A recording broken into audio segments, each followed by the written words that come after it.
Hello' guys, আপোনালোকক মোৰ ভিডিঅ'টোলৈ স্বাগতম জনাইছোঁ। আমাৰ পাপা গৈছিলে গহপুৰলৈ। গহপুৰত নাম আছিলে যিহেতুকে সেয়েহে পাপাক গহপুৰলৈ গৈছিলে। তাৰপিছত আজি ঘৰলৈ উভতি আহিছে। সেয়েহে পাপাক আনিবলৈ আমি ট্ৰেইন ষ্টেচন গ'লোঁ গোগামুখ। ষ্টেচনত আমি বহুত সময় ৰ'লোঁ, তেতিয়ালৈকে ট্ৰেইন অহা নাছিলে।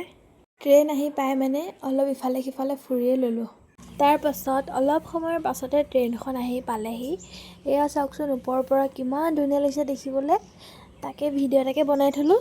তাৰপিছত আমি লৰালৰিকৈ তললৈ নামি গ'লোঁ পাপাক বিচাৰিবলৈ।